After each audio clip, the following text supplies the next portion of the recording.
I wish that I could have knocked him out at the start, but as we saw, he came to my ears and whispered, "Please be easy on me." He thought I'm Mike Tyson and I will follow his script 40 seconds after I broke the clown's jaw. We are boxers, not content creators. I wish that I could have knocked him out at the start, but as we saw, I didn't want to put him down early. You all know I was handcuffed. I don't want to say anything that I will be regretting in the future, but all I can say now is the first 20 seconds was enough for me to end Jake Paul. It's like this is the clearest fixed fight you're ever gonna see. Look at this guy holding his hands up and watch. Watch that. He literally shows him his chin, and he goes down. It's so fake. Look at, he's got nothing. It's like a guy who just learned boxing. The day after I woke up and told my wife, "Why did I do that?" I don't know. I just don't know what the hell goes on. I remember one thing. I had a very hard moment in that part of my life, but I assure you, in that age, I could have put that clown in the first round, but I sold my soul. And I'm a guy who just had a boxing match that looks like a sparring match with a 58-year-old Mike Tyson. And then you're gonna fight one of the absolute scariest knockout artists.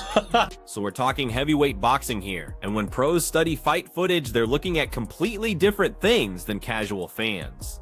That guy did great for someone who's been boxing for less than a decade. He has had no real professional opponents other than Tommy Fury that were legitimate world-class boxers. I don't even remember. What happened behind closed doors after this fight rattled people in the industry because seasoned fighters weren't watching for entertainment value. They were breaking down footwork and measuring reaction time and reading body language. What they witnessed was someone figuring out way too late that the game had shifted completely. That moment of recognition hits different when you know what real danger looks like. The imaginary protection everyone assumed was there just vanished, and reputations can crumble overnight. That's exactly why Rogan's whole energy changed mid-broadcast. Not because of some moral awakening, but because he's witnessed careers end in real time before. He recognizes when a story is about to dominate headlines for all the wrong reason. Anyone thinking the executives didn't war game these scenarios is kidding themselves. They discuss worst-case outcomes over coffee every morning. What we're seeing play out now is damage control happening in real time. Calm expressions in public while phones are melting in private offices. The longer it takes to get straight answers, the more people start connecting dots they shouldn't be connecting. Because if this was all above board, the explanations would have been immediate. Instead, everything feels calculated and massaged through multiple filters. That's always a red flag. So when you notice delays, think backroom negotiations. When you hear careful pauses, think external pressure, and ask yourself who actually wins when nobody can see clearly what's happening. Oh no, I don't remember the fight that much. I kind of blanked out a little. Listen, know what I remember? I'm coming back from the first round, and then the next day I remember Jake is doing some kind of, I don't know, what was he doing at the ring? Oh yeah, a little bow at the end, he bowed. And that's the last thing I remember. But the day after the fight, right after the day after, I woke up and told my wife, "Why did I do that?" I don't know. I just don't know what the hell goes on. What did you think of Jake's power, man, when you were in there? I don't remember it, but my body was really sore. Yeah, my body, my chest, my stomach and stuff was... I keep coming back to Joshua not because he's some kind of saint or demon, but because he became the catalyst. He didn't manufacture this situation, he just forced it into the open way ahead of anyone's timeline. And when you expose things before people are ready to handle the exposure, you destroy their ability to manage the narrative. Control over storylines and outcomes was the real prize everyone was fighting for here. One clean shot ripped all that control away. And control never goes down without swinging back hard. So expect the revisionist history to start flowing. Expect people to suddenly have very different memories of how confident they really were, because once you lose your grip on the wheel, everyone starts lunging for whatever they can grab onto, even if it's still moving. He's also nuts, right? Just the fact that he's willing to fight the two-time heavyweight champion, former Olympic gold medalist. Yeah. A guy who's gigantic in his prime, built like a Greek god. Yeah. And you're going to stay, and he's a one-punch killer. You're going to get back up from moments like that. Joe Rogan, breaking down this whole sequence, highlighted what became obvious from Joshua's approach. Some people will just shrug it off and say injuries are part of boxing, so let's move forward. That's the lazy take though, because context is everything. In this particular context is drowning in promotional promises about legitimacy that were never actually backed up by substance. When your marketing runs miles ahead of your reality, someone always ends up paying the gap. That bill came due in surgical steel and bone fragments. Now it's getting passed around the room, hoping somebody else will cover the cost. Look, I don't think Jake Paul is some evil mastermind. I think he's a product that got pushed until the packaging couldn't hold anymore. Then everybody stands around arguing about who should have read the warning labels. It's you could only take so much. And at a certain, like that one that he got from Joshua, ooh, you know, say if you have like a punch card, you have like so many punch that you can get in your life, which I believe you do. I believe there's a certain number. That one was like 10 bunches. Yeah. That was like, there was a lot of concussions in that one punch. Sure. That was real damage.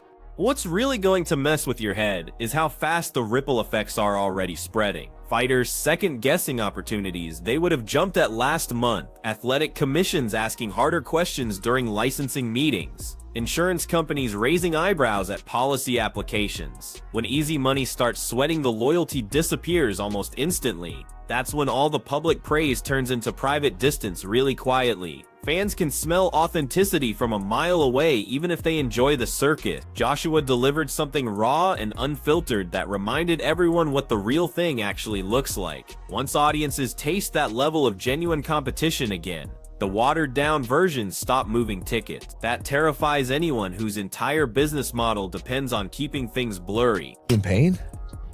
Yeah, but it's not from like talking.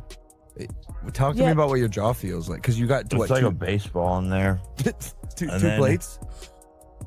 The whole thing just feels heavy now. 4 titanium plates holding things together. 4 plates when most people can't imagine needing even one. 8 total pieces of metal where bone used to be. I keep wondering what happens when Paul steps back into any kind of competition, not physically, because the doctors will handle that part, but mentally, because once you know in your bones that you can be completely shattered, the ring starts feeling smaller and the walls start feeling closer. Confidence becomes something you have to perform instead of something you just carry, and performed confidence is dangerous because it gets people hurt worse than honest fear ever could.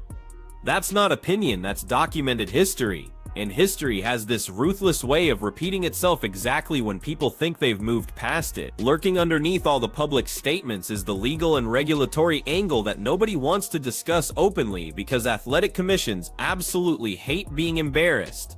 And this was embarrassment on a systemic level. Those titanium screws represent consequences that spread far beyond one fighter. Unintended consequences breed in that kind of environment.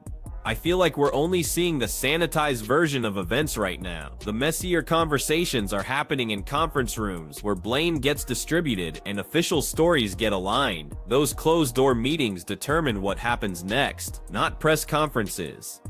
I don't think influencer boxing disappears overnight, but I do think the well got poisoned. Poisoned wells don't announce themselves with warning signs. They just make everyone who drinks from them sick, gradually until people stop coming around. That kind of ending doesn't arrive with dramatic music, it just shows up as absent, and absence is absolutely terrifying when your entire model requires constant noise and attention. Pay attention to who stops talking first. What sticks around isn't the actual punch, it's that collective pause afterward. That moment when everyone inhaled at the same time, realizing something irreversible had just happened. Irreversible moments don't get fixed with better PR, they just sit there getting heavier every day. So yeah, this whole situation remains messy and unresolved because that's exactly how it feels right now.